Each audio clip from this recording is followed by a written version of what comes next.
Welcome to vidonko.com। আমি সঙ্গীতা, তোমাদের ম্যাথসের teacher. চলো দেখা যাক কি প্রবলেম আছে সলভ করার জন্য।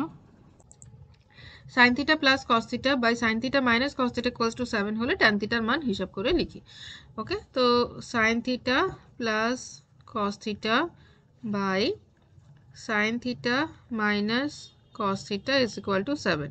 আমরা কি করব, এই যে লেফট সাইডে যেটা আছে সেটাকে আমরা উপরে নিচে cos থিটা দিয়ে ভাগ করে দেবো। তো cos থিটা দিয়ে ভাগ করলে কি আসবে দেখো, sin থিটা বাই প্রত্যেকটা টার্ম যদি আমরা cos থিটা দিয়ে ভাগ করে দিই, sin theta by cos theta plus cos theta by cos theta মানে 1, আর নিচে হচ্ছে sin theta by cos theta minus cos theta by cos theta, that is also 1, so that is equal to 7 এলো।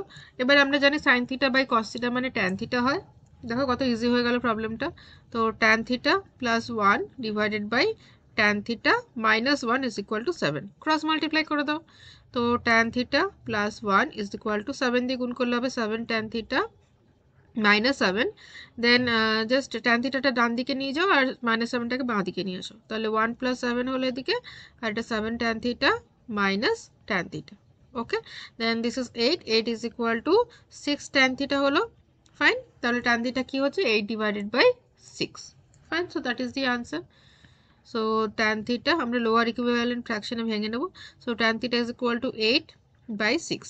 Fine, then এবার just এটা cancel করে দাও, 2 দিয়ে 2 4 8, 2 3 6, তাহলে 4 3, 4 3 আসছে উত্তর।